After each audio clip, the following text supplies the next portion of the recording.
너희 못 듣는 자들아 들으라. 너희 맹인들아 밝히 보라. 맹인이 누구냐 내 종이 아니냐 누가 내가 보내는 자 사사같이 못 듣는 자이느냐 누가 내게 충성된 자같이 맹인이 되냐 누가 여호와의 종같이 맹인이 되냐 내가 많은 것을 볼지라도 유의하지 아니하며 귀가 열려 있을지라도 듣지 아니하는도다. 여호와께서 그의 의로 말미암아 기쁨으로 교훈을 크게 하여 존귀하게 하려 하셨으나 이 백성이 도둑 맞으며 탈취를 당하며 다 굴 속에 잡히며 옥에 갇히도다. 노략을 당하되 구할 자가 없고 탈취를 당하되 되돌려주라 말할 자가 없도다. 너희 중에 누가 이 일에 이를 믿느냐 누가 귀에 올 일을 삼가하겠느냐 야곱이 탈취를 당하게 하신 자가 누구냐? 이스라엘을 약탈자들에게 넘기신 자가 누구냐? 여호와가 아니시냐? 우리가 그에게 범죄하였도다. 그들이 그의 길로 다니기를 원하지 아니하며 그의 교훈을 순종하지 아니하였도다. 그러므로 여호와께서 맹렬한 진노와 전쟁의 이스라엘에게 쏟아부으시니 그 사방에서 불타오르나 깨닫지 못하며 몸이 타나 마음에 두지 아니하는도다. 아멘. 오늘 제목을 교훈이라고 여기 칠판에 적어놨습니다. 교훈이라는 말이 어디 있냐 하면 21절에 있죠. 21절 중간에 교훈을 크게 하며, 여러분도 지금 찾아보십시오. 21절 중간에 있습니까? 그 다음에 또 교훈이 어디 있냐면 24절 뒷부분에 그의 교훈을 순종하지 아니하였도다 이렇게 돼 있잖아요. 그 교훈이라는 말에 성경책에 보니까 각주가 붙어 있고, 저는 숫자 2 붙어 있거든요. 각주 보면 뭐라고 되어 있습니까? 네, 율법이라 되어 있고, 저는 또 율법 이렇게 되어 있네요. 그 말은 이제 히브리어라는 뜻이죠. 히브리어로 요 교훈이라는 요 말이 율법이라는 뜻이다 이렇게 되어 있습니다. 근데 히브리어로 이 율법에 해당하는 그 말이 토라거든요. 토라라는 말은 여러분 우리가 많이 들어봤을 거예요. 그 이스라엘 사람들의 율법을 토라라고 하는데, 요거는 그냥 재미로 우리 하나 들어봅시다. 이스라엘 사람들은 성경 66권을 인정하지 않잖아요. 유대인들은 39권만 인정하거든요. 구약 성경만 인정하죠. 그들의 구약 성경 39권 그 성경을 그들은 뭐라 그러냐 하면 타낙이라 그러거든요. 타나크 또는 타낙. 근데 그 39권을 이제 분류를 했겠죠. 글을 분류를 할 수가 있잖아요. 어떤 글은 장르가 이건 소설이다, 이거는 시다, 이건 뭐 무슨 문학이다, 구분할 수 있잖아요. 그래서 구약 그 39권을 이스라엘 사람들이 그렇게 장르별로 구분을 했는데, 토라라고 한 게 있고, 느빔이라고 장르를 이렇게 구분을 한 겁니다. 그다음에 케투빔, 이런 식으로 구약을 크게 세 개로 구분을 했어요. 토라 세 개를 구분했는데, 토라, 느빔, 케투빈에서 티읕, 니은, 키읔이잖아요. 요거 다 모으면 타낙 되죠. 티읕, 니은, 키읔.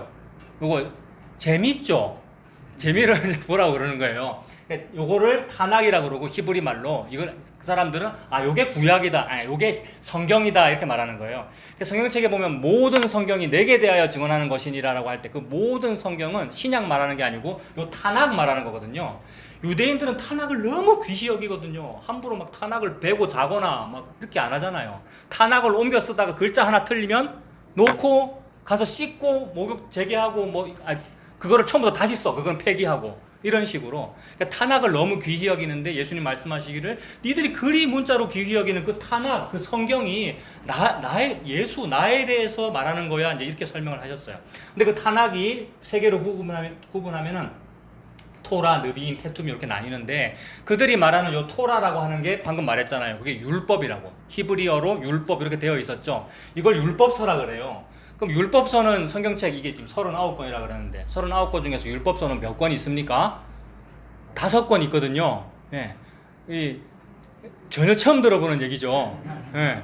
39권이라는 성경책이 있는데, 그들에게 그 안에 율법이라는 책은 5권이 있어요. 그거를 우리가 모세오경이라 그러잖아요. 모세오경이라는 말 우리가 몇 번 들어봤죠, 교회 다니면서. 어디 있냐면 성경책 제일 앞에서부터 나오는 창출, 레민, 신명기까지, 창세기, 출애굽기, 신명기까지 5권을 모세오경이라 그래요. 그러니까 모세가 썼죠. 5권 써가지고 오경이라 그러는데, 이거를 율법이라 그런다고요. 그러니까 방금 히브리어로 율법이라 그런다라는 그 말은 사실 모세오경 그거 5개를 말한다고요. 그러니까 유대인들에게는 우리의 성경책은 타낙인데 39권인데 그 중에 5권 얘가 이게 토라야 라고 이제 생각을 하겠죠. 이런 걸 보면. 근데 가만히 보면 그거는 협의의 의미로, 좁은 의미로 볼 때 성경 전체에서 율법이라고 하는 것은 제일 앞에 있는 5권이다. 좁은 의미로는 그렇게 볼 수 있는데 성경 전체를 가만히 보면은 이 율법이 아닌 느비임이나 케투빔이나, 그러니까 케투빔은 뭐 시편, 잠언 같은 거거든요. 느비임은 뭐 이사야서 같은 예언서거든요. 그런 다른 성경이나 아니면 우리는 이제 크리스찬이니까 개신교인이니까 39권 이후의 27권, 나머지 27권이 뭡니까? 39권은 구약이고 뒤에 있는 27권은 뭡니까? 신약이잖아요. 이것도 너무 이거 구약은 39권, 신약은 몇 권이에요? 27권. 이거 어떻게 외워요? 외울 필요가 뭐가 있으냐? 39, 27 하면 되는데 제가 이거 하다 보니까 어떤 분은 너무 기초도, 근데 기초도 모르는 그게 정상인데 제가 괜히 수준 높게 맞춰고 말을 하고 있더라고요. 그게 아니고 요거 다 이거 기본이에요. 요거 이제 다 해야 되는 거예요. 그러니까 요거 기본이에요. 구약은 39권이고 신약은 27권입니다. 외우기 쉽게 39, 27이다 이렇게 외우면 되고 다 합하면 66권이죠. 여러분. 요게 이제 성경이잖아요. 그러니까 제가 지금 무슨 말을 하고 있는 거냐 하면 성경을 읽다가 교훈이다. 그게 율법이라네? 그럼 율법은 뭘까? 좁은 의미로 요 5권만을 율법이라고 원래 그러는데 가만히 성경책 전체를 보니까 하나님의 뜻을 가만히 보니까 5권만 율법이 아니라 66권 전부 다가 율법이네. 이렇게 읽히더라는 거예요. 그렇게 봐야 되는 거예요. 그렇다면 아까 예수님께서 모든 성경은 내게 대하여 말한 것이니라를 좁은 의미로 해석하면 타낙 안에 있는 토라, 즉 모세 오경만 내게 대해서 말한 것뿐만이 아니라 지금 나를 믿는 이 사도들이 기록할 신약까지도, 그러니까 66권 전체가 다 내게 대하여 증언하는 것이니라가 되니까 여러분 좁은 의미로는 5권만이 율법이며 넓은 의미로는 66권 전부 다가 뭡니까? 율법이죠. 66권 전부 다가 율법이니까 오늘 주제가 지금 율법이 곧 교훈이다 그랬는데 66권 전부 다가 하나님의 교훈이겠죠. 66권 전부 다를 하나님의 말씀으로 믿습니까? 이거 너무 중요한 건데 아멘이 안 나온단 말이에요. 믿습니까? 이렇게 유도해야 아멘이 나올 정도로 여러분 이거는 교회 안 다니는 사람은 당연히 안 믿지만 교회 다니는 사람, 목사도 이거 안 믿고 살더라는 거예요. 안 믿고 살기 때문에 힘든 겁니다, 여러분. 우리가 왜 저는 목사인데 한숨이 왜 나오며 왜 나는 무슨 설교를 해야 될까 너무 고민된다. 이게 왜 그럴까요? 안 믿기 때문에 그런 거란 말이에요. 근데 어느 순간순간 믿어질 때 너무 행복하더라는 거죠, 여러분. 이거를 이게 좀 나한테 있으면 주고 싶고 막 이런 거란 말이에요. 그러니까 믿어진다는 게 너무너무 좋은 거라서 그게 5권뿐만이 아니야. 66권이 다 그렇구나라는 것이고 그 66권 전체를 뭐라 그러냐면 앞부분을 구약이라 그러고 뒷부분을 신약이라 그러는데 구약은 옛날 약속이라는 말이고 신약은 새로운 약속이라는 말이네. 그럼 약속이 안 믿어진다는 말은 안 이루어질 것 같다는 말, 이런 얘기니까 마치 코로나가 안 끝날 것 같아. 누군가는 끝난다 그러는데 끝난다는 그 약속이 안 믿어져. 이게 슬픔이고 절망이란 말이에요. 근데 믿어지는 순간 와, 세상에 너무 좋다. 내가 지금 방금 코로나를 예로 들었지만 각자의 여러 가지 형편이 있을 거 아닙니까? 그것에 대하여 그대로 된다, 이루어진다 라는 말씀이 믿어지면 그게 너무 좋은 거죠. 근데 그 믿어지는 그 약속은 뭐냐 하면 하나님의 묵시고 하나님께서 영원 속에서 하신 그런 약속이 있는데 그것을 다 이룬 게 신약 성경책이고 구약 성경책이고 모든 성경이고 그것을 다 이루었고 나에게 눈에 보이는 형태로 이루고 계신다는 거죠. 그게 믿어지는 순간 너무 좋더라는 거예요. 근데 그게 너무 좋은데 어떤 부담이 또 있느냐 하면 조금 전에 협의의 의미로 좁은 의미로는 5권만 율법이라 그랬잖아요. 근데 넓은 의미로는 66권이 다 율법이라 그랬잖아요. 그러면 여러분 이게 참 좋기는 한데 이게 문제가 될 때는 언제냐 하면 5권만 율법일 때도 그 율법 다 못 지켰잖아요. 그렇지 않습니까? 율법이 겨우 5권밖에 안 될 때에도 그거 다 못 지켰는데 세상에 66권이 다 율법이라네? 이렇게 되면 어찌 됩니까? 좀 부담스럽지 않습니까? 5권, 법전이 5권만 돼도 나는 못 지키겠는데 세상에 66권이 돼. 그게 전부 다 율법이래. 지금 차 목사가 그 얘기를 하고 있어. 그럼 66권 다 지켜야 된다는 얘기네. 나 어떻게 하면 좋지? 이렇게 되는 거죠. 다 지키기는커녕 아직 다 읽어보지도 못했잖아요. 모세오경도 다 제대로 안 읽었고 66권 다 읽어보지도 않았단 말이에요. 이거는 장담하고 말할 수 있어요. 목사가 제대로 안 읽어봤기 때문에 설교할 거리가 없다고 그러는 거거든요, 제가. 내 얘기하는 거고, 모든 성도가 나 몇 독 했어요, 성경 통독 몇 독 했어요, 그런데 웃기는 얘기란 말이에요. 한 번도 제대로 못 읽어본 거예요. 지금 지키기는커녕 한 번도 제대로 못 읽어본 게 그게 66권이야. 세상에 이러한 어떤 절망의 상태란 말이에요. 그러니까 협의로 봐도 절망이고 광의로 넓게 66권이라 봐도 큰일 났다. 그러니까 되도록이면 협의로 보고 싶죠. 그러니까 한국이라도 적어야 이게 부담이 줄 텐데, 그 얘기예요. 그래서 이게 문제인 거예요. 이게 66권 다 지켜야 돼. 이게 문제인 거예요. 근데 그 세 번째 그 문단쯤에 보십시오. 근데 문제는 거기서 그치지가 않습니다. 더 큰 문제가 있어요. 회사에서 만약에 사장님이 직원한테 이제 무슨 명령을 했어요. 이렇게 하라고 지시를 했어요. 지시대로 안 하면 그 직원은 어떻게 되겠습니까? 해고를 당하든지 감봉 당하든지 뭐 그렇게 되겠죠. 아니면 군대에서 상관이면 명령을 했는데 명령 안 지킨다? 그럼 영창 가든지, 뭐 전시의 명령 불복종이면 사형 뭐 이럴 거 아닙니까? 그런 식으로 이 세상에서는 해결을 할 수 있어. 누군가 명령했는데 66번의 명령을 누군가 했어, 사장님이. 근데 안 지키면은 감봉을 하든지 자르든지 해결을 할 수가 있단 말이에요. 그러니까 만회를 할 수 있는 거죠. 해결받고 벌 받으면 만회되는 거 아니에요. 근데 하나님의 경우는 어떠냔 말입니다. 하나님도 그렇게 벌 주시면 되죠. 하나님도 물론 벌 주셔요. 명령 안 지키면. 근데 그렇게 끝이 납니까? 무슨 말을 하고 있는 거냐면, 하나님도 우리가 말씀을 어기면 벌을 주십니다. 그런데 문제는 명령하신 분의 명예가 손상된다는 거예요. 군대 대대장이야. 명령을 했는데 사병이 안 지켜. 전신대. 바로 총살하면 돼요. 근데 그렇게 한다고 대대장의 명예가 실추되지는 않아요. 야, 대대장님은 권위가 더 서겠죠. 안 지키면은 벌을 내리네? 이걸로 오히려 권위가 더 서겠죠. 근데 하나님은 백성에게 명령을 했는데 백성이 안 지켜버렸어요. 그럼 하나님의 명예는 어떻게 되는 겁니까? 실추돼요. 이거 이해되겠어요? 대대장이나 사장님이나 상관은 지도 사실 실추됐는데 실추 안 된 척 할 수 있단 말이에요. 왜냐하면 가짜 대장이니까. 근데 참된 진짜 대장, 진짜 왕은 왕이라면 모름지기, 명령을 했으면 신하가 그대로 되어야 바람직한데, 어느 한 부분이라도 제대로 그대로 안 됐다면은 그대로 안 된 경력이 남는 거란 말이에요. 이게 무슨 말이냐 하면 여호와 하나님이기 때문에 그래요. 그러니까 무슨 단군 할아버지나 무슨 석가모니가 명령을 했는데 그대로 안 되는 거는 그럴 수 있어요. 아, 걔는 석가모니니까, 걔는 단군이니까. 근데 여호와 하나님이 명령을 했는데 그대로 됐습니까? 안 됐습니까? 지금 인류의 역사를 보면, 성경책을 읽어보면 다 명령이라 그랬잖아요. 조금 전에 66권이 전부 다 명령이라 그랬는데 그대로 이루어졌어요? 안 이루어졌어요? 답이 헷갈리죠? 분명히 그대로 이루어진 게 맞긴 한데 백성의 삶을 보면 하나도 안 이루어진 거 아니에요. 이게 여호와의 이름의 명예의 실추란 말입니다. 그 이사야 55장에도 보면 여호와 하나님의 말씀은 마치 비와 눈과 같아서, 그 비가 하늘에서 땅으로 떨어져, 비라는 것을 가만히 보면 땅으로 떨어져 아무것도 못하고 태양빛에 그냥 증발하여 사라지는 일이 없단 말이에요. 반드시 땅에 떨어졌으면 떨어지는 순간 모래땅을 한번 팍 패든지 어떻게 됩니까? 아니면 흡수돼가지고 뿌리에 흡수돼서 결국 뭐가 맺히는 거예요? 무슨 열매 맺히는 나무가 자라든 이러는 거 아니에요. 이사야 한 50장 어간부터 55장까지 그런 얘기 하는 거란 말입니다. 하늘아 비를 내어라, 공의를 움트게 해라, 이거 다 설명했잖아요. 공의가 그 구원이었고, 이런 식으로 하는 법인데 희한하게 자기 백성에게 한 명령은 선악과 먹지 마 이랬는데 어찌 됐어요? 먹어버렸고요. 창출 내민신 모세오경인데 이렇게 하면은 복을 받고 이렇게 하면 저주를 받아 했는데 어찌 됐어요?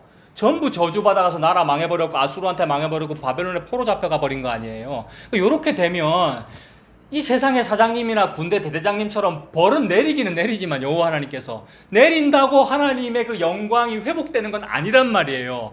한 번 어김을 내가 당한 적이 있어, 나는 그런 왕이야 라는 기록이 남는단 말입니다. 하나님은 요걸 못 참는다 이 말입니다.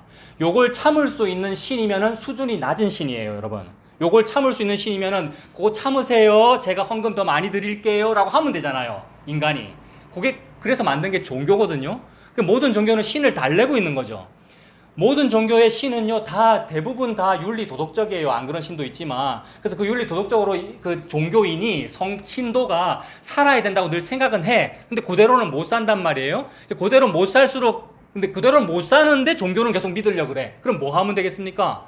내가 그대로 못 살았으니까 못 산 만큼 제가 예배 더 드릴게요. 그대로 못 살았으니까 못 산 만큼 기도 헌금 좀 더 할게요 로 만회할 수 있단 말입니다. 근데 여호와 하나님은 만회가 안 되는 분이에요. 그럼 만회가 안 되는 분, 그거를 성경에 나오는 표현으로 하면 내가 이렇게 하는 것은 니들을 아낌이 아니고 내 이름의 영광을 위하여 내가 이걸 하는 거야 라고 하나님은 표현하셨어요. 너희들이 바벨론에 포로 잡혀갔는데 거기서 하는 짓이 역시나 똑같이 불순종하고 있어. 그렇게 니들이 불순종하여 포로 잡혀가면 백성들이, 다른 사람들이 보고 야, 저거는 여호와의 백성이라도 불순종해가지고 왔네. 아이고, 여호와 하나님은 지그 백성한테 불순종받는 그런 왕이네 라는 말을 들을 거 아니냐. 이렇게 되면 여호와 하나님이 기분 나쁘다는 거죠. 쉽게 말해서 여호와 하나님의 그 명령권자의 명예가 실추된다. 이것을 보고 내 이름의 영광이 땅에 떨어진다. 그걸 내가 아껴서 내 이름의 영광을 위하여 내가 너희를 회복시킬 거다. 이렇게 말씀하거든요. 그게 문제라는 거예요. 지금 하나님은 지금 저와 여러분의 무슨 영광이나 명예나 교회의 부흥이나 이스라엘의 회복이나 1도 하나님은 관심 없고 오직 하나님은 자기 이름의 영광을 위해서 하시는 거란 말이에요. 그러므로 이건 이상한 현상이에요. 자기 이름의 영광을 위하여 선악과 먹지 말아라 라고 명령하셨는데 먹어버리는 현상은 이상한 현상이에요. 여기서 무슨 생각이 드냐면 야, 우리가 진짜 잘못했네 이런 생각이 들기는 합니다만은 사실 그거는 마귀의 어떤 꾀임이에요.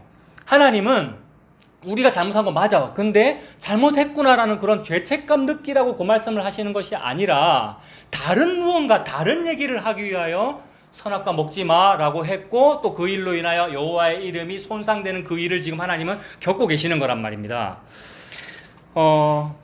그래서 지금 하나님의 그 놀라운 전능하신 그 하나님의 이름, 존귀한 이름이 명예가 실추됐잖아요. 요 실추된 그 명예를 한번 회복시켜야 될 거 아닙니까? 그 2페이지예요.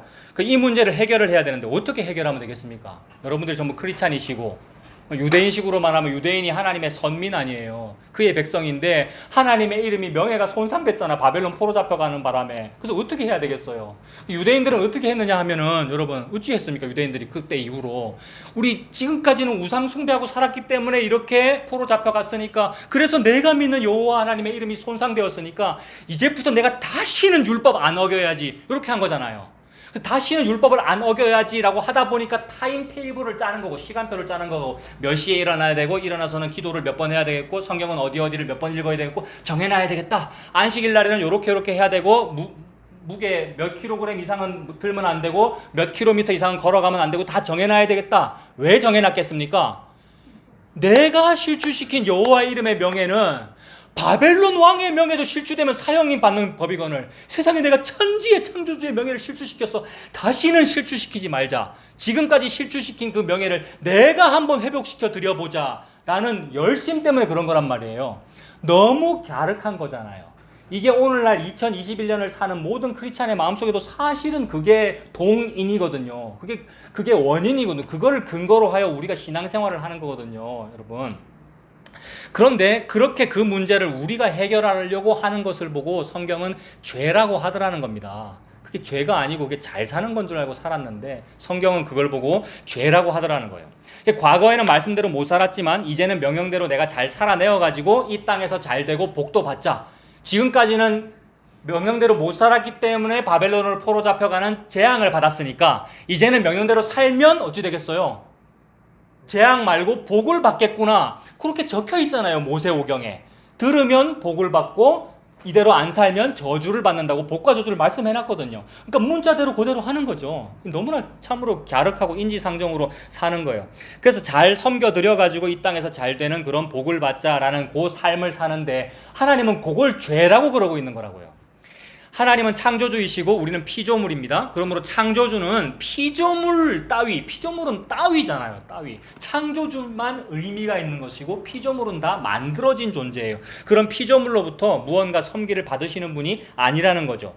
섬김을 받으시는 분이 아니라 오히려 생명과 호흡을 친히 주시는 분이라는 거죠. 사도행전 17장 25절 그거 한번 다 같이 읽어보겠습니다. 사도행전 17장 25절 또 무엇이 부족한 것처럼 사람의 손으로 섬김을 받으시는 것이 아니니 이는 만민에게 생명과 호흡과 만물을 친히 주시는 이심이라. 사도 바울이 아테네에 갔는데 아테네라는 도시는 여러분 아시잖아요. 그리스 로마 신화가 찬란한 그런 도시 아니겠어요? 그래서 무슨 고린도식, 이오니아식 이런 막 기둥 신전들 막 있고 여기는 무슨 신전, 여기는 무슨 신전 막 있었을 거 아니에요. 거기를 사도 바울이 막 걸어다니면서 말하는 거예요. 아레오바고라는 곳에 가가지고 야 아테네 시민들아, 너는 이 신을 위해서는 요 파르테논 신전, 이 신을 위해서는 무슨 신전, 아데미 신전 뭐 여러 가지 만들어놨는데 내가 지금 말하고 있는 여호와 하나님이라는 신은 니들이 한 것처럼 사람이 손으로 지은 요런 건물에 살지 아니하고 어찌 창조주가 인간이 지은 그런 집 안에 어찌 들어가지겠니?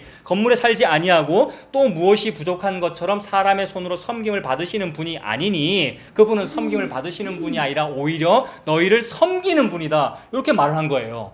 즉 그분을 섬기려 그러면 죄가 된다는 말이고 섬김을 받는 게 죄가 아니다. 이렇게 되는 거죠. 인간의 기본적인 가치관을 뒤집는 말을 지금 사도 바울이 하고 있는 거잖아요.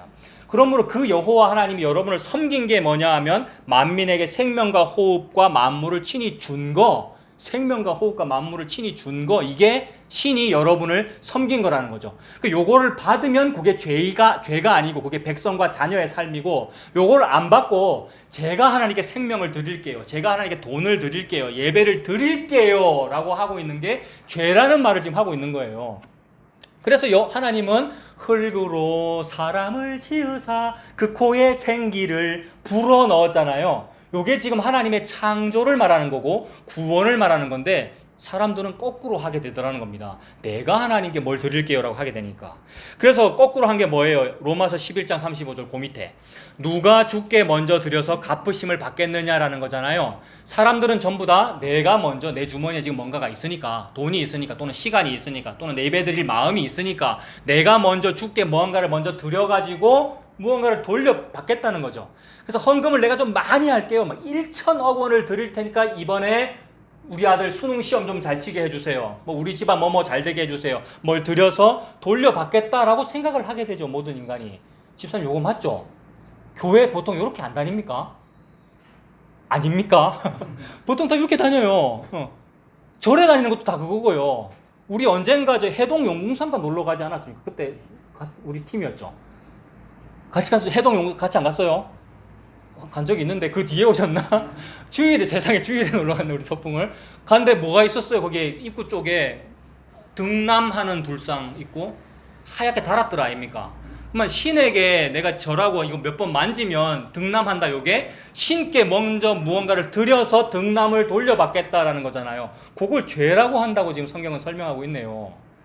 그러므로 우리가 하나님께 무언가를 드리려고 하는 거, 신앙을 드리겠다, 내가 예수님을 믿겠다라고 하는데 그 문자는 맞는데 내가 나의 행위로서 내가 믿어 드리겠다라고 하는 거고 전부 드리는 거잖아요. 내가 여기서 저기로 뭔가를 드리는 거, 신앙을 드리고 순종을 드리려고 하는 것을 죄라고 하고 그분께서 주시는 것을 거저, 이 거저라는 말 너무 행복한 말이에요 여러분. 거저라는 말, 국어사전에 거저라고 찾으면 아무 행위를 하지 아니하고 나에게 원인이 없이 무언가를 받는 거, 이걸 보고 거저라고 그래요. 하나님은 그 거저를 지금 말씀하시는 거잖아요.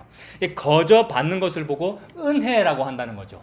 죄가 있고 은혜가 있는데 지금 우리는 하나님께 자꾸 죄를 짓고 있어. 죄를 드리려고 하고 있어. 근데 하나님은 내가 너에게 은혜를 주는 거야 라고 말씀을 하는 거죠. 그래서 하나님은 신앙생활을 하라고 하는 것이 아니라 은혜를 설명하고 계십니다. 아예 처음부터 그러셨죠.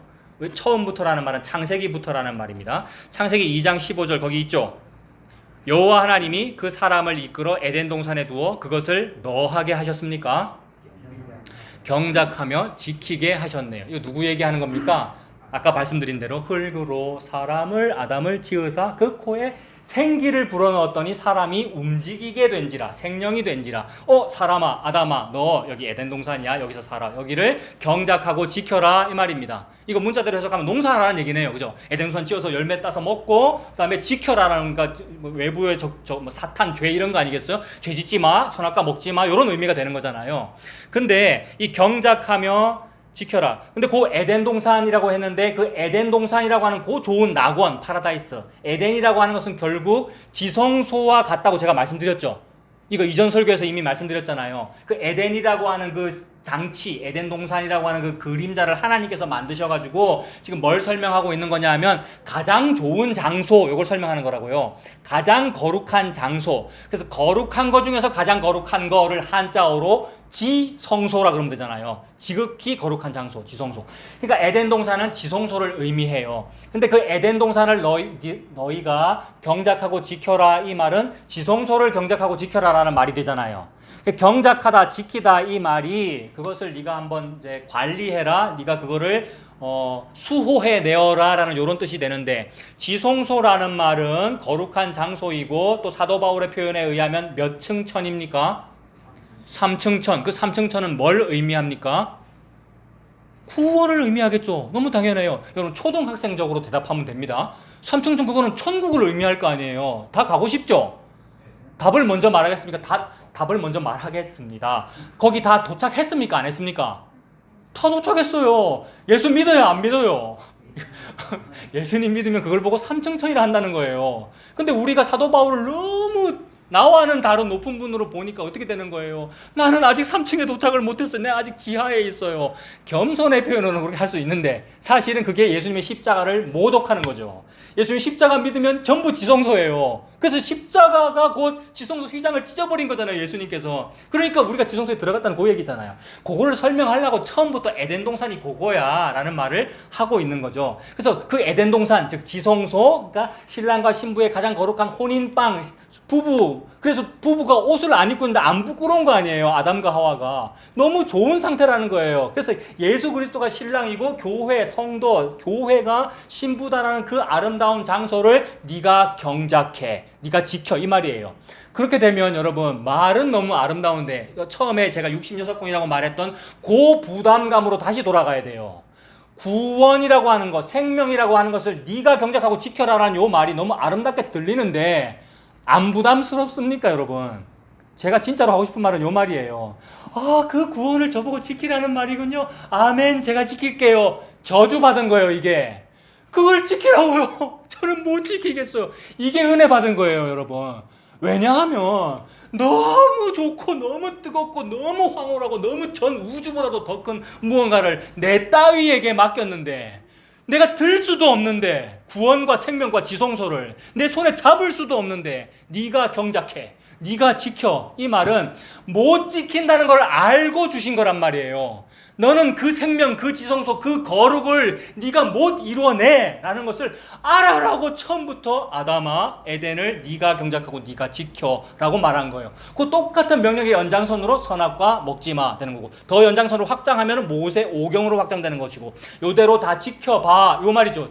그 66권으로 확장된다 그랬죠. 전부 부담감이잖아요. 그래서 아예 처음부터 창세기 2장 15절에 경작하며 지켜라 라고 했는데, 그 지키다라는 단어 쪽보다는 경작하다는 단어 쪽에 들어있는 히브리어의 그 기본형이 아바드라는 말이 있더라고요. 요거는 몇 번 설명했어요. 신대원에서 히브리어 배울 때도 배운 기억이 나고, 이 아바드에서 나온 말이 에베드, 오베드, 오벳이라는 말이 나왔다고요.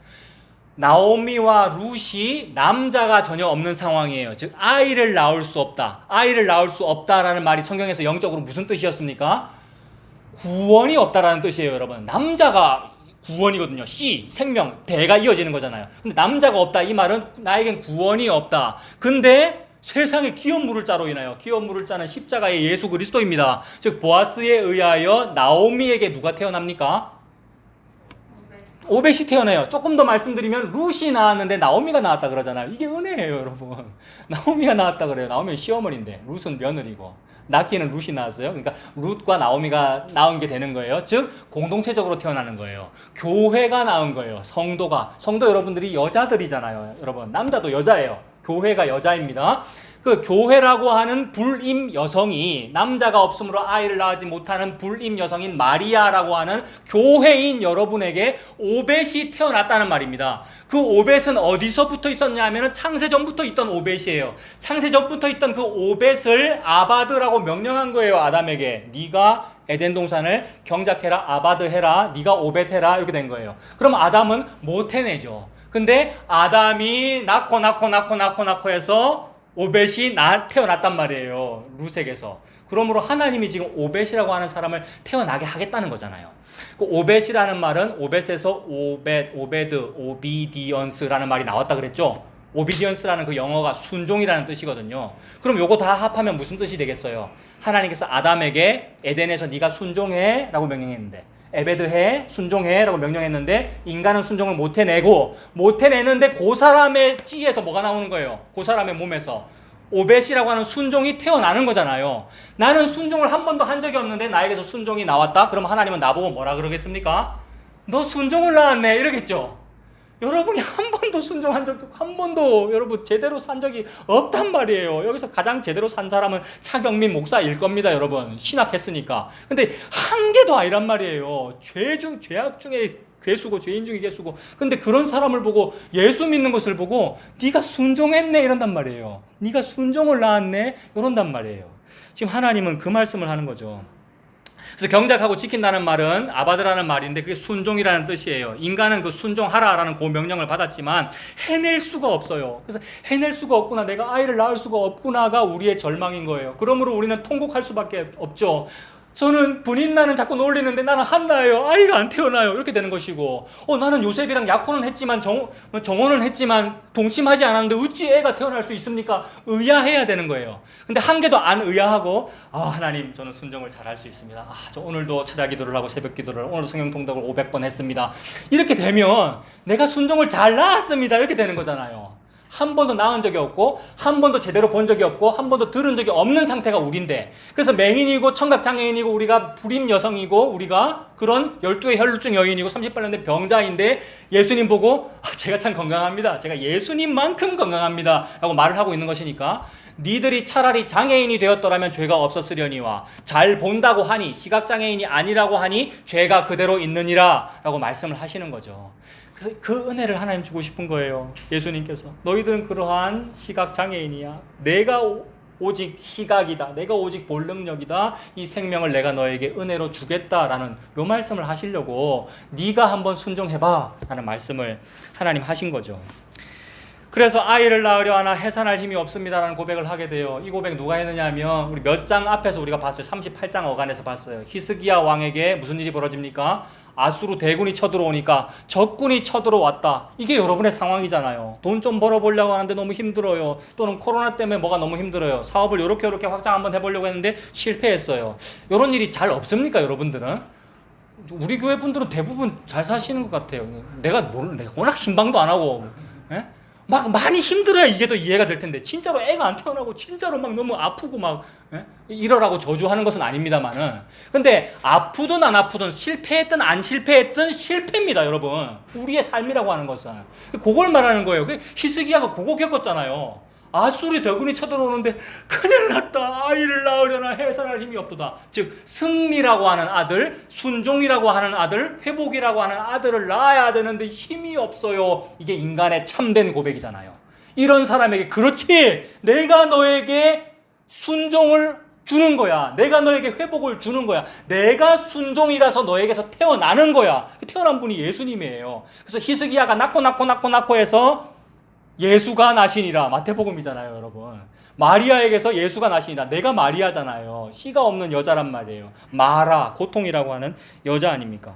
그래서 그 상태에서 신약도 마찬가지예요. 이제는 끝났다, 끝난 거 맞는데 계속 나는 죄인이라는 그 상태가 유지되어서 은혜가 계속 은혜되게 하는 거예요, 신약 시대에도. 그래서 신약 시대에도 뭐라고 말해요? 오호라, 나는 곤고한 사람이로다. 이 사망의 몸에서 누가 나를 건져내랴. 이게 싫으니까 구약에는 그랬지만 신약은 아니에요 하는데, 아니에요. 신약에도 계속해서 오호라, 나는 곤고한 사람이라 이렇게 되는 것이고, 실제로 살아보면 그렇잖아요. 힘들잖아요. 탄식이 나오고요. 그래서 아이를 낳으려나 해산할 힘이 없도다라는 말을 신약에도 계속 하게 됐다는 겁니다. 오호라, 나는 곤고한 사람이로다. 이 말 누가 했습니까? 사도 바울이 했어요. 사도 바울이 복음을 그렇게 잘 아는데도 이거는 해결이 안 되는 거예요. 그리고 해결이 안 되어야 하는 거예요. 왜냐하면 은혜로 계속 은혜되게 하기 위하여. 내가 계속해서 죄인 중에 괴수라는 것이 자꾸 밝혀지는 거예요. 폭로되고 밝혀지는 거예요. 그러므로 나는 이렇게 곤고한 사람이군요. 이 사망의 몸에서 누가 나를 건져냅니까? 라고 할 때 반짝반짝 새벽별이 뜨듯이 반짝반짝 순간순간 예수 그리스도가 나에게 이 곤고하면서 해방시켜 주는군요. 예수님 십자가만이 나에게 이 영혼을 주는군요. 그래서 나의 이 시공간 속에서 예수님이 잠깐 찾아오는 그 순간을 뭐라 그런다고요? 지난주 설교했는데 그걸 영원이라 그런다는 거죠. 그 영원은 실제로 살아보면 영원이라는 건 무한한 개념인데 나의 삶 속에서는 너무 짧아. 그냥 잠깐 좋은 것 같아. 근데 그 말을 하는 거죠. 오호라 나는 곤고한 사람이로다. 이 사망의 몸에서 누가 나를 건져내랴. 여러분들은 그걸 느끼고 계십니까? 좀 힘들면 이게 더 잘 느껴지는데, 이 코로나가 있다는 것, 사업에 실패한다는 것, 우울증에 걸린다는 것, 여러 가지 어려움이 있다는 것은 내가 바로 그 사람이라는 것을 느끼라고 하나님께서 허락하시는 너무 좋은 장치라는 거죠. 하나님께서 내게 주시는 그런 모든 것이 합력하여 선을 이루는구나. 그 선은 예수 그리스도의 십자가구나 라는 걸 알으라고 하나님께서 허락하십니다. 순종이라는 아들을 낳으려고 하나 해산할 실력이 없는 나라는 거죠. 그게 바로 내 모습입니다. 그런데 하나님은 성경에 뭐라고 쓰셨습니까? 방금 말씀드린 그 룻이 오벳을 낳았다라고 쓰셨다는 거죠. 나는 낳지 못하는데 그 오벳, 에베드, 즉 경작하는 거, 순종하는 거, 그걸 이 교회인, 무능력한 교회며 무능력한 성도인 여러분들이 낳았구나. 나오미가 낳았구나. 룻이 낳았구나. 이렇게 됩니다. 그래서 하나님께서 그렇게 오벳, 즉 예수 그리스도를 낳는다라는 것이 하나님의 교훈인 거예요. 이렇게 연결해도 말이 돼요. 오늘 주제가 교훈인데 하나님은 너희들이 순종하여 바치는 것이 아니고 내가 너에게 순종이라는 것, 즉 예수라는 것을 넣어주어 예수가 태어나는 거야 라고 교훈하시는 거예요. 그래서 예수님이 저와 여러분에게 태어났다는 말은 예수님이 십자가에서 죽었다는 말입니다. 이미 예수님이 태어났다는 말 자체가 죽었다는 뜻이거든요. 왜 그렇겠어요? 예수님은 하나님이잖아요. 예수님은 영원의 존재잖아요. 즉 영원히 하늘이거든요. 하늘에서 여러분에게 왔다라는 말이 땅으로 떨어졌다. 이 말이 죽었다는 말이잖아요. 그래서 하늘의 미랄이 죽지 아니하면 하늘 그대로 있고 땅에 떨어져 죽으면 열매를 많이 맺느니라이니까 예수님이 태어났다 이 말이 십자가에서 죽었다라는 말과 같은 말이죠. 그게 교훈이다라는 겁니다.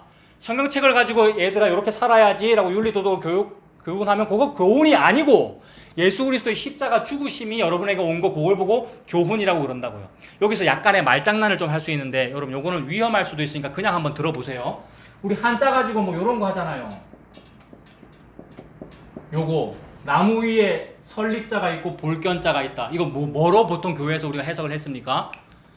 나무 위 이게 친할 친자인데 그래서 아버지 할 때 친부라고 할 때 이게 친부 할 때 그 친자다. 아버지라고 하는 분은 탕자가 둘째 아들이 집 나갔는데 매일 동구 밖에 나와서 나무 위에 서가지고 늘 이렇게 바라보는 그게 아버지의 그 친한 인자함과 자비의 마음이다. 요거 설명할 때 이렇게 했잖아요. 이런 걸 파자라 그러죠. 파자. 여러분 글자를 파괴했잖아요. 글자를 파괴해서 하잖아요. 근데 이거 위험하다고요. 이거 별로 근거가 없는 거예요. 그냥 재미로만 그냥 한번 해보면 되는 거예요. 그 나자 이런 거 이거 이장호 목사님도 자주 말씀하시잖아요. 이거 나자 이거 다 아시죠? 그 이 앞부분이 손수변이고 뒤에가 창과 자다. 그래서 나라고 하는 것은 내가 창을 들고 나를 지키고 있는 모습 그게 나다라는 거죠. 근데 오를 의자 의롭다라고 하는 거는 요 위에 양양자 올라가면 되는 거잖아요. 네, 요것도 다 파자식의 방법이죠. 한자는 요게 가능하죠, 여러분. 근데 요거를 또 한자 옥편이를 찾아보면 근거가 다 달라요.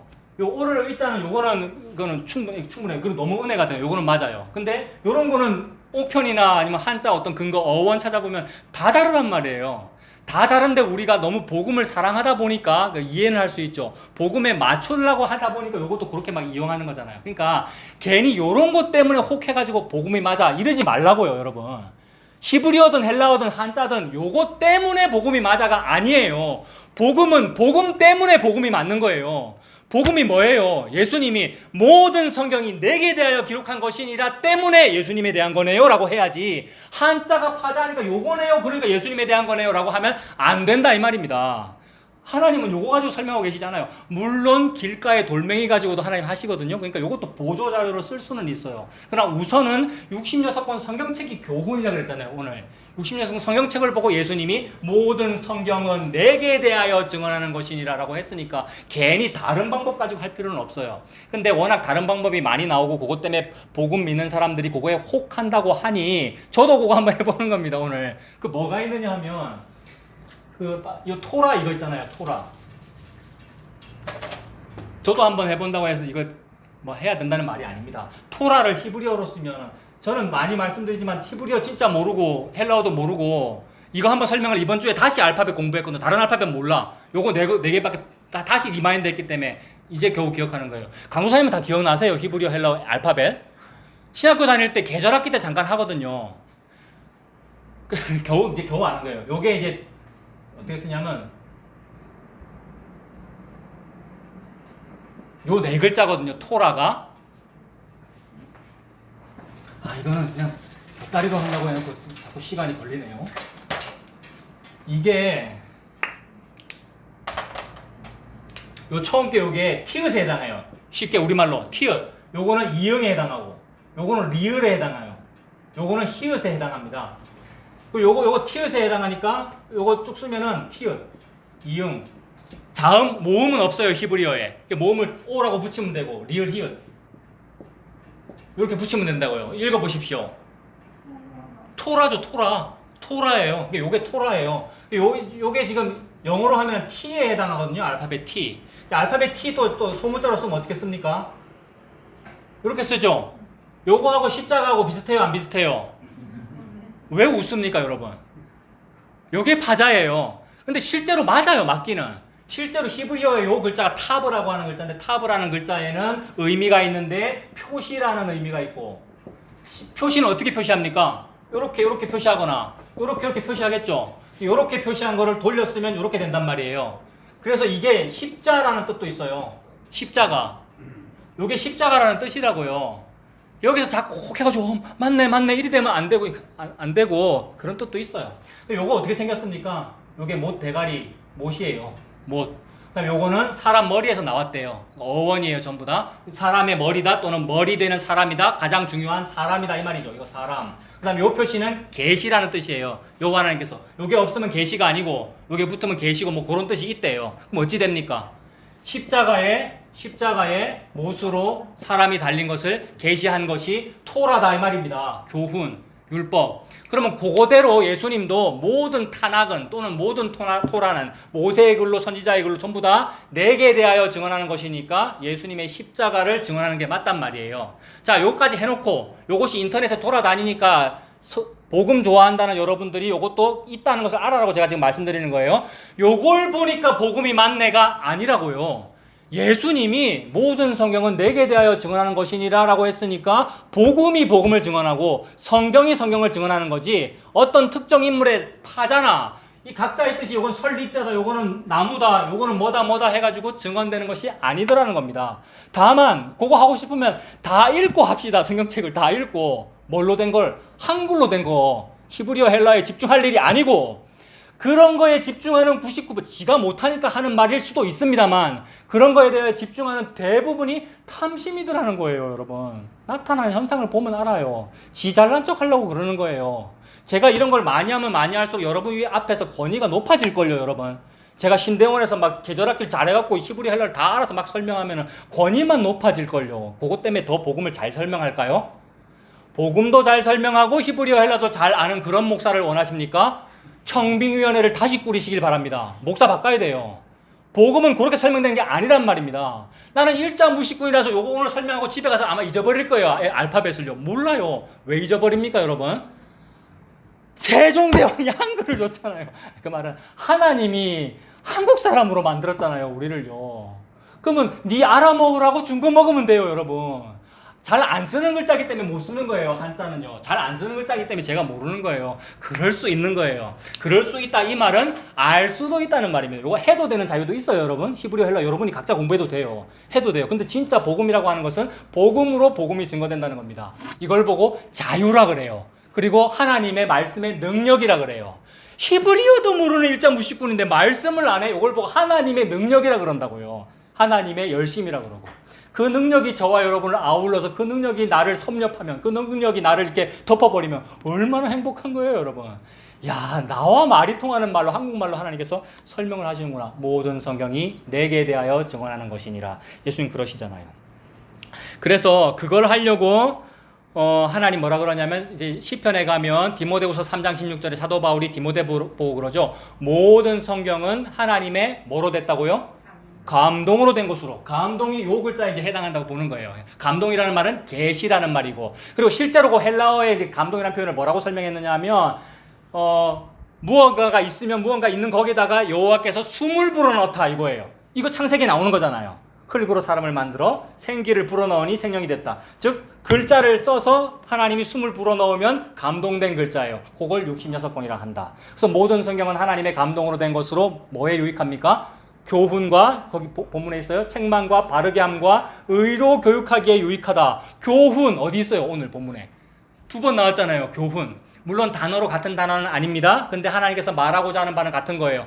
교훈하기에 유익해. 뭘 교훈합니까? 저와 여러분에게 똑바로 살아라고 하는 겁니까? 크리스찬이라면 이렇게 살아야 된다고 말하는 겁니까? 뭘 교훈하는 겁니까? 지금 하나님이 내 아들 예수 그리스도의 십자가로 죽어서 여호와 하나님이 네 속에 들어가 사는 거야 라는 것을 교훈하는 거죠. 그걸 보고 순종이라고 그런다. 너는 오벳을 못 낳고 있는데 네가 오벳을 낳은 거야. 그것이 내 신부, 내 교회다라는 말씀을 지금 하나님 하고 있는 거죠. 요걸 보고 교훈이라 그러고 요걸 보고 책망이라 그래요. 요것만으로 책망을 받는 거예요. 내가 지난밤에 철학기도를 하다가 30분 졸았어요로는 책망을 안 받아요. 요걸로 책망을 받는 거예요. 그래서 교훈과 책망과 요걸 보고 바르게 함이라 그래요. 예수 십자가 믿는 것을 보고 바르라 그래요, 여러분. 바르게 함과 의로 교육하는 거예요. 이걸 보고. 이게 의가 뭐예요? 의가 예수 그리스도의 십자가예요. 예수님을 보고 의라 그래요. 이걸 의로 교육하는 거예요. 그걸 보고 의로 교육하기에 유익하다. 66권이 유익이라 그래요. 이것도 헬라어로는 달라요. 저는 헬라어하고 영어 안 맞아. 히브리 헬라어. 유익이라는 헬라어가 원래 빌레몬서에는 뭐가 있습니까? 빌레몬서에 나오는 유익이라는 말 뭐 있어요? 아는데 생각 안 나죠? 그 사람의 직업이 뭐예요? 노예였죠. 노예. 이제 아는 거예요. 이거는. 그 노예 그 사람이 오네시모잖아요. 오네시모라는 그 사람 이름의 뜻이 유익이라는 뜻이란 말이에요. 근데 그 단어는 달라요. 방금 말했던 유익하고. 그러나 하나님이 말하고 싶은 건 같다 이 말입니다. 그래서 유익이란 건 뭐냐? 나는 노예고 죄인데, 노예인데 주인의 돈을 훔쳐 도망갔는데 세상에 내 같은 죄인도 예수의 십자가 안에서 자유를 얻어요라는 요걸 보고 유익하다. 그럼 뭐가 유익한 겁니까? 얘는 죄를 안 지었으면 요걸 몰랐어. 그러므로 죄가 유익하다 이 말입니다. 내가 율법 어겼음이 유익하다 이 말입니다. 율법을 어기는 바람에 내가 하나님 앞에 죄인이 되어 나는 어떻게 합니까? 오라 나는 곤고한 사람이로다 라는 구원에 이르는 몽하 선생의 역할이 되어 그 앞에 갔잖아요. 예수님 십자가 앞에. 그러므로 나의 죄인 중에 괴수됨이 유익한 겁니다. 하나님의 나라에. 죄를 안 지은 게 하나님 나라에 유익한 것이 아니고 가장 죄를 많이 지은 사람을 보고 야, 니 유익하다. 왜 유익한가? 너에게는 내 아들 예수가 필요하잖아. 나는 너에게 예수를 주고 싶은데 네가 능력이 많으면은 내 아들 예수가 네한테 필요가 없는데 네가 너무 무능하니까 내 아들 예수가 필요하네. 내가 너에게 예수 주기에 니는 참 유익하구나. 니 일로 온나. 니 내 종이다. 이걸 보고 여호와의 종이라 그러고 이걸 보고 새 언약의 일꾼이라 그러고요. 여러분들이 너무 뭘 잘해버리면, 너무 능력이 많아버리면 하나님이 싫다 그런단 말이에요. 왜냐하면 너는 내 아들이 필요가 없으니까. 근데 너무 부족하고 너무 약해. 너무 뭘 못해. 너무 뭘 몰라. 그러면 야, 너는 내 아들 예수가 없으면 너는 안 되는구나 라고 해서 내 아들 예수 주기에 너는 참말로 쓰임이 많다. 그걸 보고 유익하다라고 그런단 말이에요. 그걸 하고 싶어가지고 모든 성경은 하나님의 감동으로 된 것으로 교훈과 책망과 바르게 함과 의로 교육하기에 유익하다라고, 요 유익을 지금 하나님은 하고 싶으신 겁니다. 그래서 그거 하려고 성경책 다 쓰신 거예요. 66권. 그거를 다 하신 거예요. 약속대로 그대로 다 지키셨으니까. 그래서 성경을 문자로만 읽으면 이 글자 다 적혀 있잖아요. 그대로만 읽으면은 그 말씀대로 내가 다 해내어 가지고 복을 받으려고 노력하게 돼요. 그러면 그런 문자는 죽은 문자가 됩니다. 이런 표현이 어디 있냐 하면 그 밑에 있죠. 고린도후서 3장 6절에 그가 또한 우리를 새 언약의 일꾼, 새 언약의 일꾼이래요. 새 언약의 일꾼 되기에 만족하게 하셨으니 율법 조문으로 하지 아니하고 오직 영으로 함이니 율법 조문은 뭐 하는 겁니까? 죽이는 것이요. 영은 뭐 하는 겁니까? 살리는 것이다. 즉 이 모든 것이 영으로 읽히더라는 거죠. 그 말은 모든 성경은 하나님의 영으로 된 것이니까, 감동으로 된 것이니까 이것이 문자로 읽히지 아니하고 예수 그리스도 십자가로 읽힐 때에 십자가에서 그 영이 저와 여러분에게 부어 주신 거니까, 그래서 사람을 살린단 말이죠. 생기를 불어넣으니 사람이 무엇이 된지라? 창세기에 생명이 된지라. 그 말이 살아난지라 이 말이거든요. 그게 그림자였고 진짜로 살아난다는 것은 무엇입니까? 첫째 부활에 참여하게 되는 거예요. 첫째 부활. 그래서 둘째 사망의 해를 받지 아니하는 것, 즉 영원한 벌, 영원한 멸망에 가지 않는 것, 이걸 보고 살았다라고 그런단 말이에요. 그래서 요 살아나게 하기 위하여 성령을 주는 거죠, 사람에게. 예수님 믿는 집사님이 성령을 받은 거예요. 예수님이 믿어진다라는 그 말이 성령을 받은 거란 말이에요. 이게 살아난 거란 말이에요. 그래서 이 법대로 이대로 살아야지라고 하면 그건 죽은 거고, 그게 아니고 나에게 예수님 십자가라고 하는 은혜를 주시는 거군요라고 하면 그 사람이 살아난 겁니다. 그럼 여러분이 살아난 거예요. 그 사람을 보고 성도라고 그러고요, 그 사람을 보고 교회라고 그러고, 그런 여러분들을 보고 새 언약의 일꾼이라 그래요. 와, 일꾼 이러면 여호와의 종, 목사님만 일꾼이 아니고 여러분들을 보고, 히브리어 헬라 한 개도 몰라도 되는 여러분들을 보고 언약의 일꾼이래요. 새 언약의 일꾼. 이게 얼마나 좋은 직분이고요. 이게 얼마나 좋은 건데요. 그래서 문자대로 하고요, 법조문대로 살려고 하면은 죽습니다. 그러나 하나님은 저와 여러분에게 이미 죽은 자임을 깨닫게 하시고 그 죽은 자에게 영, 예수님의 영이죠, 영을 불어넣어서 살리십니다. 그게 생명입니다. 그 사람이 새 언약의 일꾼입니다. 새 언약이라고 새 자를 붙인 거 보니까 헌 언약도 있다는 말이겠죠. 헌 언약이라는 게 있겠죠. 헌이라는 말을 붙이니까 좀 약간 하찮아 보이잖아요. 헌 언약 이렇게 해버리면. 그런데 그 헌 언약은 뭐냐면 율법을 말하는 건데, 율법이 하찮은 게 아닙니다. 함부로 헐었다 이런 말 붙일 수 없는 것이고, 옛 언약이라 그러면 되죠. 즉 구약이라고 그러면 되죠. 율법을 보고. 그 율법은 하찮은 게 아닙니다. 율법은 선한 것입니다. 율법이 없으면 내가 죄인이라는 것을 몰랐습니다. 율법 덕분에 그리스도께 무릎 꿇는 죄인이 되었습니다. 맞지요? 율법 때문에, 또는 도덕이나 윤리 때문에 우리가 무릎 꿇는 거잖아요. 그대로 못 살았으니까. 그 얼마나 선한 기능을 하는 거예요, 율법이. 율법 덕분에 내가 하나님 앞에 이대로 못 살았군요라고 무릎 꿇어야 되는 거예요. 그러니까 함부로 율법 폐기론자가 돼가지고 이대로 안 해도 되는 거죠? 라는 따위의 말이 안 나온단 말입니다. 감히 보고 말았다고 율법이 아닌 거죠? 라고 그 따위 소리를 지식으로 하고 있는 거예요, 여러분. 그게 아니고 복음을 알면 할수록 저는 이대로 못 살아서 그것이 죄가 맞군요 라고 더 엎드리게 되는 겁니다. 그래서 하나님 앞에 몽학선생, 율법이 몽학선생이 되어 십자가 앞으로 이렇게 인도되는 거죠. 이걸 구원이라 그래요. 이렇게 인도된 게 어떻게 된 거냐 하면 에덴 동산 입구로 인도된 거예요. 그게 에덴의 동쪽이잖아요. 그 에덴 동쪽으로 가면 어찌 됩니까, 여러분? 에덴 동쪽 입구에 뭐가 있습니까? 두루 도는 하얀검과 불칼과 그룹들이 있어서 죽죠. 그 죽는 상태가 뭐예요? 오호라, 나는 곤고한 사람이라. 이 사망의 몸에서 누가 나를 건져내랴. 그러므로 예수 믿으면 반드시 죽습니다. 예수 믿으면 말씀 앞에서 자기가 죽습니다. 이걸 보고 자기 부인이라 그러고요. 죽은 적이 없는데 복음한다 그러고, 죽은 적이 없는데 예수 믿는다 그래요. 이게 저주예요. 큰일 난 거예요. 그래서 죽는 경험을 반드시 하셔요, 여러분, 하나님께서. 그래서 그것이 혹시 없다면 우리 기도해야죠. 하나님, 나에게는 왜 그것이 없습니까? 하나님, 나에게도 그러한 겸손이 있게 해주십시오. 사랑하라고 되어 있는데 왜 나는 사랑이 안 됩니까? 라고 기도해야 되죠. 복음 알았다고 막 순종 안 해도 되는 양 막 살았어요. 저도 그랬고요, 여러분. 근데 그걸 방종이라 그러더라. 하나님 반드시 죽여서 이루어내고 마시더라. 사랑을, 실천을. 그거 성화론이잖아요. 라는 요 따위 말이 안 나오게 입을 닫아버립니다. 부끄러워서. 하나님께서 그 말씀을, 그런 일들을 하나님께서 하실 겁니다. 저와 여러분의 인생에. 그래서 그 율법의 기능은 원래 어느 누구도 율법 지킴으로 구원 얻을 수가 없음을 폭로하는 겁니다. 다 까발리는 거죠. 그래서 그 옛 언약의 폭로로 새 언약 쪽으로 내가 쫓겨서 몰린 겁니다.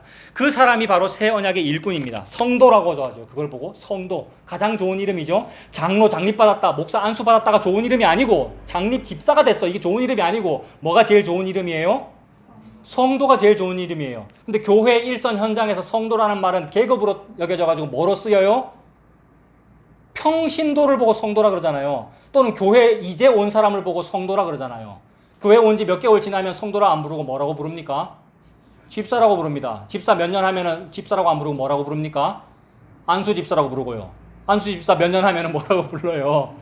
장로 또는 권사라 부르잖아요. 권사님 보고, 김 권사님 보고, 김 성도님 여기 앉으셔요 하면은 기분 나빠한단 말이에요. 무슨 현상이에요, 그게? 계급으로 느끼고 있는 거잖아요. 하나님은 그런 계급적인 상대평가를 하고 계시지 않습니다. 절대평가만 합니다. 절대평가의 기준은 뭐죠? 성도냐 성도가 아니냐, 요것만 평가합니다. 성도 손 들어 보십시오. 성기창 강도사님만 성도잖아요. 성도잖아요. 예? 성도, 예수 믿는 사람을 보고 성도라고 그래요. 절대평가. 예수의 십자가 있으면 통과, 이 말이에요. 절대평가. 이걸 보고 유월절이라고 한다. 유월절. 통과, 이 말이잖아요. 이게 얼마나 놀라운 은혜인지. 나는 죄인인데 세상에 성자가 붙었어요. 거룩할 성자. 이거를 보고 피를 발랐다라는 뜻이고, 거룩할 성자가 됐다는 것은 예수의 십자가만으로 내가 구원을 얻었어. 이걸 보고 네 내 일꾼이다, 이렇게 되는 거예요. 일꾼은 일을 잘해야 일꾼이 아니고요, 죄를 많이 지어야 일꾼입니다. 왜 그럴까요, 여러분? 이해되죠? 이건 무슨 말인지. 죄가 많은데도 구원받았으니 예수의 이름만 드러나잖아요. 그러니까 일꾼이에요. 예수 십자가 드러났는데 네가 최고 일을 많이 했다 이렇게 되는 거예요. 죄를 많이 지었으니까. 많이 드러났잖아요. 예수님 십자가가. 그래서 일꾼이라 그러는 거예요. 그걸 보고 새 언약의 일꾼 이렇게 되는 거예요. 이게 너무 좋아서 행복한 건데 이걸 근거로 해서 죄를 짓겠다가 나올 수가 없는 거예요, 여러분. 이게 근거가 되어 죄를 더 짓겠느냐? 그럴 수 없느니라 그랬잖아요, 사도 바울이. 여러분, 그 얘기를 하는 거예요. 그래서 오늘 본문이 전부 같은 얘기예요. 지금 이사야 읽다가 지금 이 얘기를 했잖아요, 여러분. 우리가 이사야 본문 전혀 관계없는 것 같은데 그 얘기란 말이에요. 한번 보세요. 오늘 18절부터잖아요. 그냥 쭉 읽으면 돼요. 그 얘기라는 게 느껴져요. 18절에 너희 못 듣는 자들아 들어라. 너희 맹인들아 밝히 봐라. 뭔 얘기입니까? 아담아 에덴 동산 경작해라. 요 얘기잖아요. 아담 경작해요? 못해요? 못해요. 못 듣는 자가 봐요? 못 봐요? 못 봐요. 그 얘기잖아요, 지금. 못 보는 자야 봐라 이 말이고 못 듣는 자야 들어라 그 말이잖아요. 아담아 경작해라 같은 말이잖아요.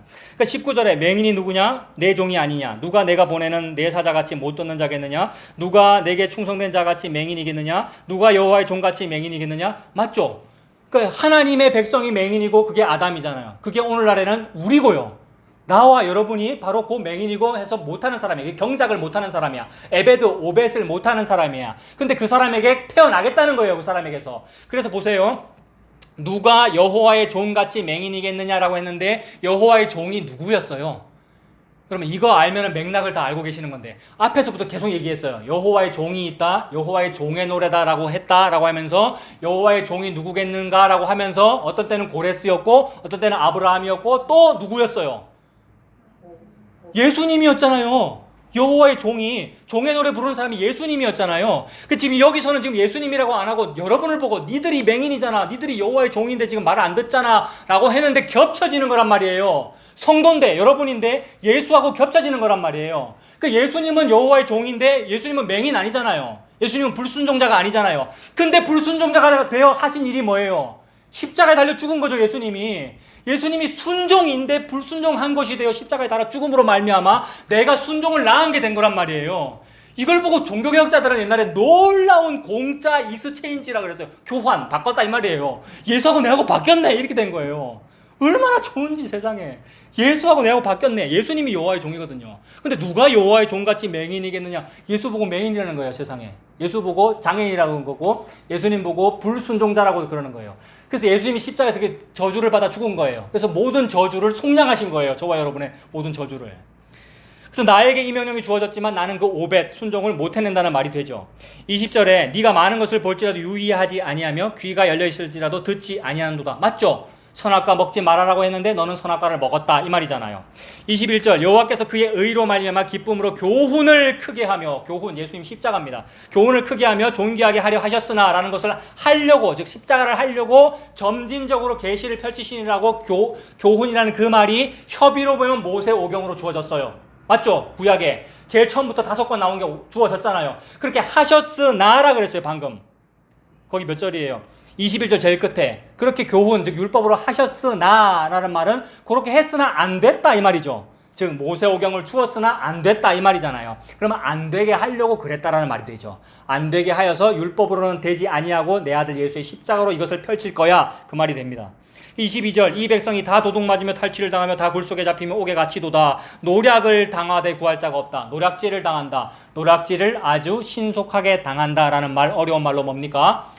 우리 아들아 노략질을 아주 신속하게 당한다. 마헬살랄 하스바스. 여러분들 다 아시죠? 네? 마헬살랄 하스바스. 마헬살랄 하스바스 노략질을 신속하게 당하는 거예요. 이게 이사야서의 중요 주제였어요. 그래서 마헬살랄 하스바스 당하고 나서 벌어지는 일이 뭐예요? 스알 야숲 남은 자가 돌아온다. 회복이에요. 그걸 지금 펼치는 거예요. 노략을 당하되 구할 자가 없고 탈취를 당하되 되돌려주라 말할 자가 없도다. 되돌려주다가 뭡니까? 살아남은 자가 되돌려 돌아온다. 되돌려주다 말할 자가 한 명도 없어요. 기업 물을 자가 한 명도 없다고요. 아무도 없다 이 말입니다. 그럼 누가 기업을 물려주는 겁니까? 보아스가 물어주는 거예요. 보아스가. 세상에 보아스의 보리밭으로 우리가 어떻게 갔죠 여러분? 제가 거기 복음들을 가겠습니다. 예, 왔습니까? 룻기 2장 3절 우연히 보아스의 보리밭에 이르렀더라. 즉 예수 그리스도라고 하는 되돌려주라라고 말하는 고엘 기업물을 짜인 예수 그리스도에게 내가 우연히 이르렀어요. 우연히 어떻게 우연히 이르렀을까 세상에 여러분. 유라굴로 광풍이 불었기 때문입니다. 내 죄라고 하는 폭풍이 불어갖고 모압이라고 하는 죄, 조국을 버렸다는 죄, 이민 갔다는 죄, 동족을 버렸다는 죄, 이 죄, 나오미의 죄, 엘리멜렉의 죄, 룻이라고 하는 죄. 룻이라고 하는 죄는 또 뭐예요? 내가 핏줄이 모압 사람이다라는 죄예요, 여러분. 태생적인 죄예요. 나는 한국 사람이라는 죄가 있어요, 여러분. 태생적인, 요것 때문에 지옥 가야 돼요. 근데 이 죄가 광풍이 되어 로마 쪽으로 몰리는 거예요. 유라굴로 광풍, 지중해에서. 몰려가지고 우연히 보아스의 보리밭에 이르렀어요. 그래서 문자로는 우연히인데 하나님의 영적 의미는 필연적으로 내가 너를 목자와 같이 인도하여 내 양을 나에게로 인도했다. 이렇게 되는 거죠. 이 하나님의 놀라운 은혜죠. 그래서 그 고엘이 되돌려주라 말할 자가 아무도 없으니까 예수님이 그거 돌려줘 한 거예요. 예수님이 돌려줘라고 49년 또는 50년에 뭐 합니까? 예수님이 나팔 불어요. 희년의 나팔. 70년 끝났다 희년의 나팔을 부른다고요, 여러분. 그래서 나팔 부는 날 그 축소하면 그게 7이고요. 그 주일이고, 그게 안식일이고. 그 주일마다 그거 하는 거잖아요, 지금 우리가. 나팔 소리를 내는 것이고. 23절 너희 중에 누가 이 일에 귀를 기울이겠느냐? 누가 뒤에 오리를 삼가 듣겠느냐? 아무도 못 듣죠. 왜 못 듣겠습니까? 우리가 귀가 멀었잖아요. 아까 다 말했잖아요. 귀 멀었고 눈 막혔기 때문에. 우리는 못 듣는다. 24절 야곱이 탈취를 당하게 하신 자가 누구냐? 이스라엘 약탈자에게 넘기신 자가 누구냐? 누가 기머거리나 벙어리나 소경이나 누가 만들었느냐? 이 말 누가 했습니까? 여호와 하나님이 모세에게. 모세가 무슨 말 할 때? 하나님 저는 용기가 없는 저는 말을 잘 못하는데요. 이럴 때 하나님이 누가 기머거리를 만들었느냐? 누가 소경을 만들었느냐? 하나님이 다 했다는 거예요. 하나님이 다 그걸 알고 에베드 하라고 아담에게 명령했다는 거예요. 그래서 야곱을 탈취당하게 하신 자가 누구냐? 이스라엘 약탈자에게 넘기신 자가 누구냐? 나 여호와가 아니시냐? 우리가 그에게 범죄하였도다. 그들이 그의 길로 다니기를 원하지 아니하며 그의 교훈을 순종하지 아니하였도다. 아, 우리는 율법 순종 안 했습니다. 교훈이 율법이라 그랬잖아요. 그의 길로 가기를 원하지 않았습니다. 그의 길은 뭡니까? 여호와의 길, 예수 그리스도의 길은 뭡니까? 십자가죠. 그 길을 싫어했어요. 왜 싫어하냐면 저주스럽고 미련하고 거리끼니까. 그런데 희한하게 우연히 보아스의 보리밭에 희한하게 나는 우연히 믿어지더라. 이게 누구도 받지 못한 복이니까 이걸 보고 기적이라고 하더라는 거죠. 그러므로 여호와께서 맹렬한 진노와 전쟁의 위력을 이스라엘에게 쏟아 부으심에 그 사방에서 불타오르나 깨닫지 못하며 몸이 타나 마음에 두지 아니하노도다. 불이 타오르는데 내 몸에 여러분이 불 붙었어요. 타고 있는데 깨닫지를 못하고 알지를 못해요. 왜 그렇습니까? 맹인이고 안 들리고 감각 장애인이니까 모른다는 말이에요. 근데 이 말은 몰라도 된다 이 말입니다. 왜냐하면 다음 주쯤에 볼 건데 바로 다음 장에 43장 2절 한번 보세요. 43장 2절 왜 불타는데 몰라도 되는가? 네가 물 가운데로 지날 때에 내가 너와 함께 할 것이라 강을 건널 때에 물이 너를 침몰하지 못할 것이며 네가 불 가운데로 지날 때에 타지도 아니할 것이요 불꽃이 너를 사르지도 못하리니 이니까 그래요. 너는 원래 타 죽는 존재가 맞아. 내가 그렇게 만들었어. 근데 그렇게 만들어가지고 내 아들 예수를 너에게 붙일 거야. 요 얘기란 말이에요. 내 아들 예수 즉 의를 너에게 붙이려고 너를 죄로 만들었어 이 말이에요. 그러므로 죄일수록 하나님의 일꾼인 겁니다. 죄가 많을수록 은혜가 더욱 큰 겁니다. 그래서 이 예수 그리스도가 곁에 계시면 물에 안 빠져 죽고 불에 안 타 죽는 거예요. 그걸 경험한 장소가 어디죠? 홍해에서 그랬고 구름기둥 불기둥이 있었고 홍해라고 물에 안 빠져 죽었잖아요. 그 또 나타난 현장이 어디냐면 다니엘서에 보면은 7배 뜨거운 불에 집어넣었는데 3명 집어넣었는데 희한하게 4명이 있어. 그럼 그 네 번째 그 4명은 누굽니까? 예수 그리스도라는 거죠. 인자 같으니 예수 그리스도란 말이에요. 예수가 함께 있으니 붙었으나 깨닫지 못하는데도 모른다 이 말입니다. 맹인이어도 괜찮구나. 장애에 있어도 괜찮구나. 코로나 있어도 괜찮구나. 예수가 계시면 거기가 에덴 동산이고 거기가 천국이구나 하는 말씀을 하나님께서 지금 하고 계시는 거죠. 그래서 4페이지 제일 끝에 이제 마무리하겠습니다. 우리는 원래부터 그 24절에 나오는 대로 구원의 길로 다니기를 원하지 않았어요. 내가 원치 않았던 구원이에요. 이 십자가라고 하는 것은. 교훈을 순종하지 않았어요. 그 교훈이 율법이었죠. 그리고 그러라고 우리가 창조된 겁니다. 그것이 하나님께 영광이 되기 때문입니다. 내가 그렇게 어긴 것이 하나님께 오히려 영광이 되다니요 라면서 감지덕지하고 감사하게 되는 겁니다. 내가 능력이 많아서 그 능력으로 하나님께 영광을 돌리면 그 하나님은 하나님이 아니라 우상이 됩니다. 하나님은 인간의 능력을 받지 않습니다. 인간의 돈이나 섬김 따위를 받지 않으십니다. 모두가 무능력자들이기 때문입니다. 하나님은 오직 능력자의 능력만 받으십니다. 능력자가 누구겠습니까? 예수님이죠. 온 우주의 한 분, 예수님만 능력자예요. 예수님의 것을 받아요. 예수님의 모든 것을 받아요. 그래서 예수님의 모든 것을 드렸어요. 그게 십자가잖아요. 예수님이 십자가에 달려 죽으셨잖아요. 예수님을 드린 거잖아요. 제사로. 그래서 영단번의 제사예요. 하나님은 그것만 받아요. 그럼 우리에게서는 뭘 받으시겠어요? 그 예수님이 내 안에 들어와서 내가 예수님을 믿으면 그게 하나님이 나에게서 받는 거예요. 그래서 그게 예수님 믿는 거고 그걸 구원이라고 합니다. 오직 예수님의 섬김만 하나님은 받으십니다. 그것이 십자가입니다. 십자가는 가장 약한 모습입니다. 가장 무능력하고 거리끼고 미련하고 저주스러운 모습입니다. 이게 하나님의 약속이고 능력입니다. 우리 중 누구도 이 길을 원하지 않았고 순종하지 않았습니다. 그러나 예수님의 순종이 나에게로 들어와 순종을 하게 됩니다. 원치 않던 십자가의 길을 가게 됩니다. 하기 싫던 사랑을 하게 됩니다. 요걸 가지고 성화론이라고 막 성화론을 오히려 더 많이 주장하고 또는 복음 알면서 이렇게 말하면 이거 성화잖아요 라고 말하는 그 모든 입을 닫아버린단 말이에요. 나는 하기 싫었는데 순종을 하게 돼. 나는 사랑을 못하는 사람이 이웃사랑을 하게 돼. 라는 어안이 벙벙한 상황이 벌어져서 과거의 삶이 부끄러운 거예요. 지금까지 성화론이 어떤 입, 나는 복음은 아니라고 말했던 것이 부끄러워 입을 닫게 되는 상황. 이게 에스겔 16장의 길가에 버려진 여자애한테 주는 은혜입니다. 그 여자아이가 커가지고 창녀짓을 하고 나서 즉 율법을 어기고 나서 은혜를 아는 거예요. 나는 이런 사람인데 세상에 하나님이 나를 사랑했네요 때문에 어안이 벙벙해서 할 말이 없어서 유구무원이라서 입을 닫게 되고 감사하게 되는 상황. 이걸 보고 성도라고 한다. 이걸 보고 성도의 삶이라고 한다는 거죠. 이 은혜로 살아가시는 저와 여러분들 다 되시길 바랍니다. 기도하겠습니다. 하나님 아버지, 모든 말씀을 통하여 모든 말씀이 율법인데 사람은 그 율법을 하나도 지키지 못하는구나 라고 말씀해 주셔서 감사합니다.